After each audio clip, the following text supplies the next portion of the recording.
Good morning, everybody. Ready here again. This time in Big Blue.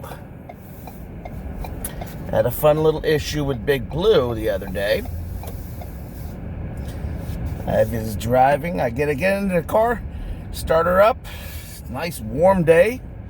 Unlike today, which seems a little on the cooler side. And no air conditioning. Or maybe I should be a little more precise. Well, it appeared there was possibly air conditioning. There was no blower. The blower motor would not blow.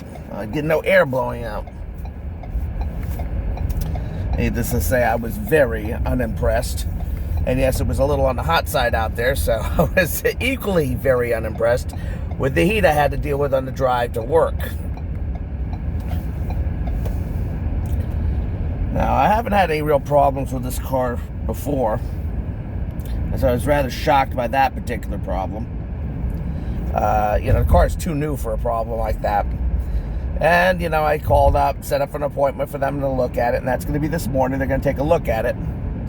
Obviously, waiting until they looked at it was just not something I was really willing to do. We'll turn on the cruise control here. So, I looked to see if there were any fuses or relays or anything for the car. And in the front fuse box, open it up, and there is one relay that runs the blower motor. And interestingly enough, this relay seems to be a little on the loose side. I don't think it should be loose, but it is loose, and I shook it a little, tapped on it, and lo and behold, my blower is working again. Let me make sure it's still working right now. What? Yep, it's working again.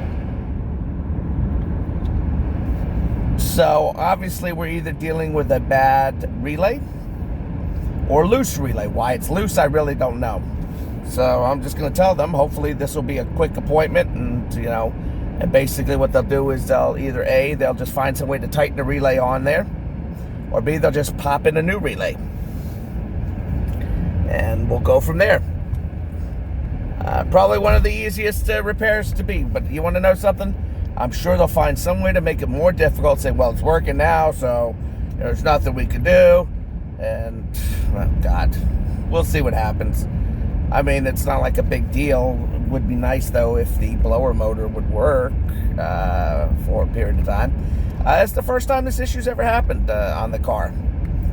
And I mean, it's not like I take Big Blue off-road. I mean, this is not exactly the kind of car you can take into an off-road drive.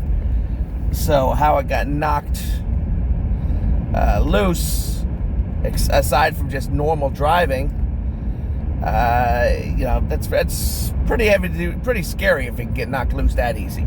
So what we're going to do is we're going to come here to Ford. We're going to give them the benefit of the doubt. We're going to see. Great one-lane road. We're going to see if they're, well, it depends on how Ford is. I mean, the dealership can be perfectly fine. We're going to see if Ford, and being a leased vehicle, it's under warranty, whether they're going to find an easy way to just fix the damn thing, or, just change out the relay or whatever, or tighten it. I don't know how the hell you tighten a relay. I hope it's not like the box has got a problem where, relay won't sit tightly enough in there anymore. Oh, God, last time I came in here, it was like this before, too. Nowhere to park.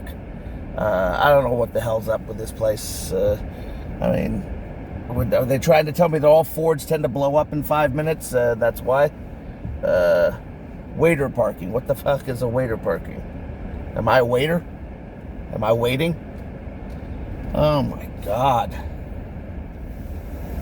And see what happens there. Alright, I'm pulling into waiter only parking. There's nowhere else to fucking park the car. This is ridiculous. So where the hell else are you supposed to park? I'm just gonna park it and let them hate me for it, if that's what needs to be done. Well, guys, got the car back, and well,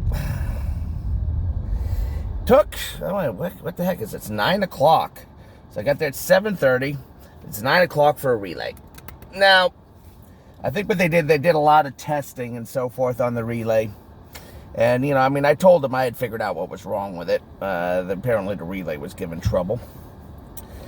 And, you know, I guess in order to do warranty work and so forth, at least so Ford will pay for it, they had to do all these testings and all that.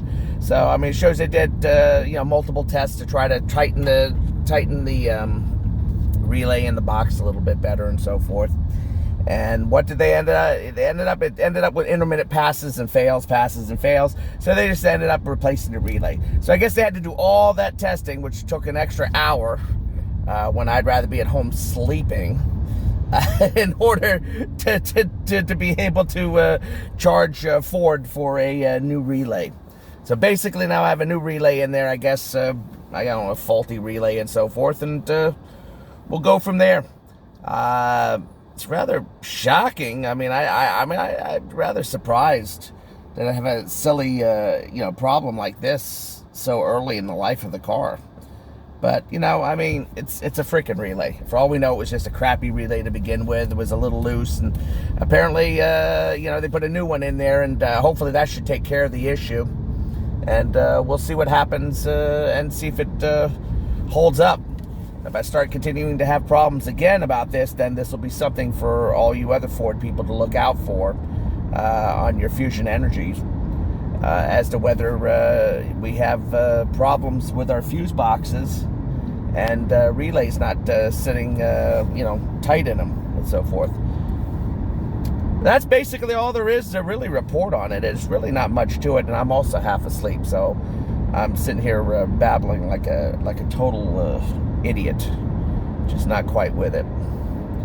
But I'm gonna go home, I'm gonna take a nap, and then I gotta go back to do my Honda today. They're gonna degrease the engine, and I was gonna do the oil change myself, but I couldn't get the oil drain plug off. I guess they put 6,000 pounds of torque force or Newton pounds or whatever the shit they use on that damn thing to put it on, because even with all my might, I couldn't even get the thing to budge. So I couldn't even get the drain plug off after all the work of trying to get that car up on those Rhino ramps, which is not so easy because the Honda is very low to the ground, especially the front end air dam is basically pretty low to the ground. That's basically all that's going on, and I'll leave it at that. Take care, guys.